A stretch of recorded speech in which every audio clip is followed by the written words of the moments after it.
Council. We have the appointment of Mutava Musiemi to the mambo ya kuangalia mambo ya kanisa na hayo mambo mengine. I think it has something to do with Shakahora or something. We have also the appointment of Mr. Huyu ni hata mositeti yake ilikuwako. So out of these appointments, it is important to know that 7 members of NEC have been appointed to various positions by the government. Na ukisoma sheria na tuko na Dewa Jiro hapa, he can make it even more clearer than I. But the Public Officers Ethics Act, Section 16. Political Parties Act, Section 12. The Constitution, Section 77. All of them require you to vacate political party positions immediately you have been appointed to a public service body.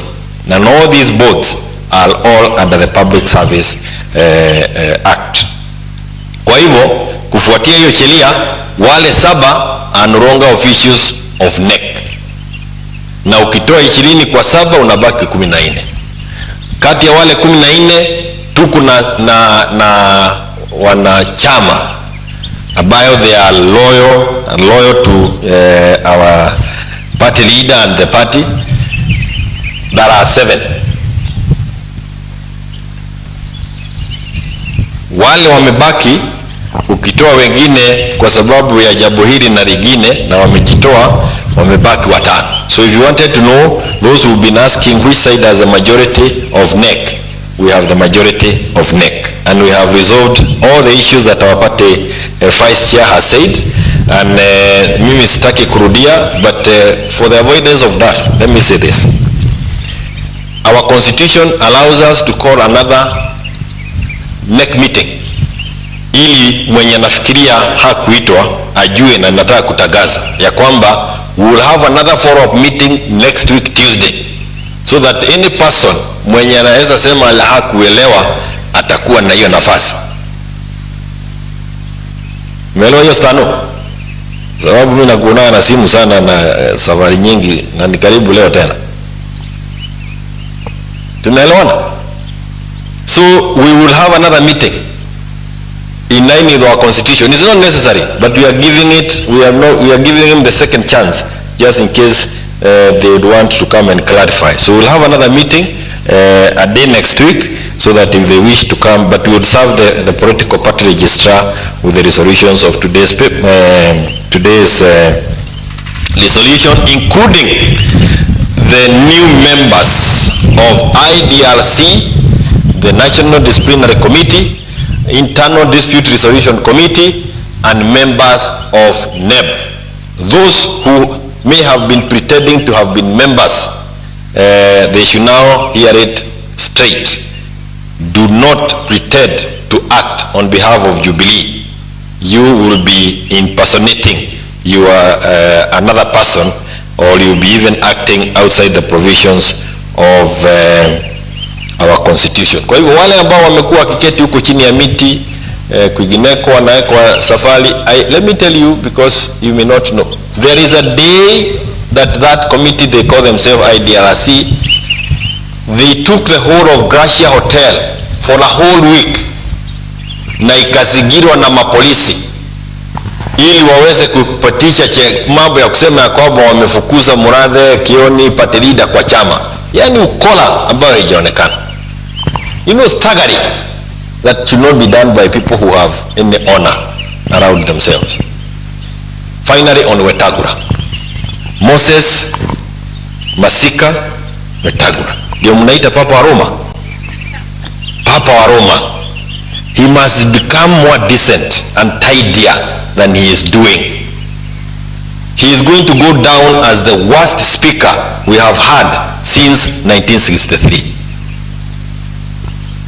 He is the one auctioning multi-party democracy in this country on a very dirty altar. He started by taking away the majority position from Azimio. The number of members who are voted at Azimio into the National Assembly were 172. The number who are voted at the UDA KK were 165. It is the Kenyans who determine the majority in parliament, not the speaker. Unapopiga kura, wewe ndio unaamua ni nani atakuwa padi hii na padi lingine. The speaker has no room to go and play maneno ya mrija kule kama mtu anakunywa busa. It is terrible that he did that to us, to this country. If the courts were to now nullify all the decisions that have been done there before because of that illegality, what would it mean to this country? He would put us into a constitutional crisis. Secondly, Wetangula is the party leader of Ford Kenya. This Sunday iliyopita alikuwa Daragwa pali inaitwa Rishaopondo. Alikuwa mgeni wa heshima wa kuchanga pesa ya kanisa, the best thing they know within KK. Alikuwa kule na basi mbili zimetoka Bungoma na Kakamega. All the members were in uniform ya Ford Kenya, and he had the party leader uniform ya Ford Kenya. Kule Daragwa, Rishaopondo Catholic Church last Sunday. Wetangula is a principal of KK, Kenya Kwanza. So he sees with RUTO, he sees with Musalia, na sijui kama Moses Kuria bado anapata nafasi ya kupitia huku kwa sababu aliuza yake. As a principal within KK of the parties that form the coalition. Akimaliza kukubaliana kwa chama, which is in the executive, anakuja kukaa bungeni tena to sit and arbitrate on issues or help in managing the National Assembly. Kwa hivyo, you can actually see there is no difference between the executive and the National Assembly. No wonder walipitisha hii finance bill bila kujali uchungu ambao wanawaletea Wakenya. Wamepitisha hii sale of parastatus bill bila kujali ya kwamba sisi tunauza maana yetu kama Wakenya, because we are selling parastatus including parastatus that have a security nature. So Wetangula is a real disservice to this country, and we are in court because of that matter. He needs to get a copy kutoka kwa speaker wa national wa Nairobi County Assembly. Amuulize, how do you manage an assembly? Because the speaker of Nairobi County is doing it much better than Wetangula. Na mimi nataka kumaliza na kusema hivi ya kwamba if he does not de-whip members as it will be advised by Mwenje and within Azimio, ile barua waliandika ya UDA kupeleka National County Assembly ya Nairobi ya kude-whip members wa UDA, we will not allow our speaker of the County Assembly of Nairobi to de-whip members of UDA kwa hiyo assembly. Yani haiwajui hata sisi we are the kings in the city while he is a king, a small king somewhere else. Kwa hayo mengi na machache nataka kusema ni shukrani kubwa. We are here also to celebrate this birthday of our party leader, and it is because among the many things he's been instrumental in many things, mambo mengi ambayo hatuwezi tukataja leo, lakini niguzie moja ambalo mimi ulikumbuka wa kila wakati. He gave title deeds to the Nubians in Kibra. He also gave them ID cards. Imagine being in a country for almost 60 years. You don't have a title, a place you've lived all that long in your ancestral land, and you do not have an ID. I'm sure the Nubians, because I've listened to them, I heard them in Bomas, are very happy, and they are very happy with Uhuru. During his tenure, he constructed a level 2 hospital in all the slums of Nairobi.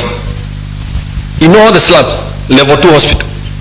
Zingine alikuwa anatembea hata usiku kufungua ili apunguze gharama ya mambo ya kufanya kazi kwa serikali. I am sure RUTO may want to go and relaunch them, because that is also something that is a role that can be done by a president ambaye akona njia hiyo.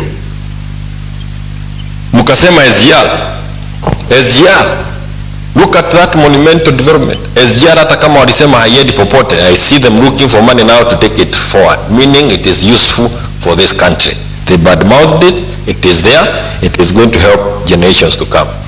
Expressway, Walisema my friend Musari aliuliza kama tunaweza kula barabara alipokuwa anatumia hiyo. Ni kweli barabara ni chakula, kwa sababu bila barabara hata you cannot take food into the market.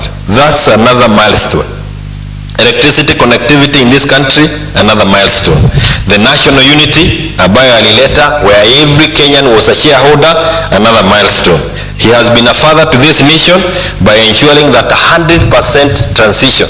Sijui kama mnakumbuka, it is only last year machizo walikuwa wanafutwa kazi kama mtoto wa elia kwake hajaenda form 1. Forgotten. Sasa watoto wanaradharada huko. You will soon see very many street families in this town. At the universities, there was also the same policy that you finish form 4, you transit to tertiary universities, either to the universities, tertiary colleges, either to university, TVETs and all other such institutions. Lida mama walikuwa wanajifungua bila uoga ya kufa, wakijifungua ama kupoteza wazazi watoto walipokuwa wanajifungua. Wakati huu wewe hiyo kazi inaambiwa ni bidii yako, ifanye ukiwa peke yake. You be left on your own. Inua jamii programs, the cash transfer to the elderly, vulnerable, the PWDs, the orphans, hata watu wengine ambao they have chronic cancers. Kazi mitaani, another milestone. Just imagine if COVID ilitupata tukiwa na KK kama serikali. Wewe mwenyewe hapana enda kufikiria tutatafuta wadaktari. Jiulize kama COVID ingetugonga tukiwa na hii KK kwa serikali. He managed it, and other countries of the world would have been wanting to know how did Kenya manage it. And I have an example. The Chinese wanted some Kenyans to go and tell them how Kenyans managed COVID and managed the economy and managed the politics. And of course, after he left office, you can see that he has continued being the peacemaker. The handshake was nothing else other than peace for this country, allowing us to coexist as brothers and sisters even after a grueling campaign. Kwa hivyo, he has earned us respect hapa nyumbani, in Africa and globally, and that is why we want to celebrate him today during his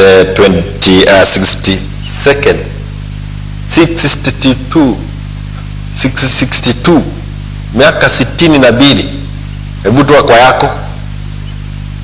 Now we want to thank Kenyans who have been celebrating him throughout the week, throughout the month. We could not make this public.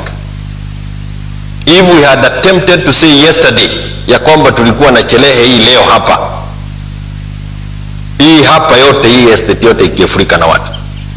So we made it quiet because it is meant to be neck and a few friends from Nairobi na kwingineko na wale wamekuja, na tunawashukuru wote. I finish by saying that the cost of living as a party, we also discussed the cost of living within the NEC, na tukasema ya kwamba hili ni jambo tunaona ambao walioko serikalini wakilichezea.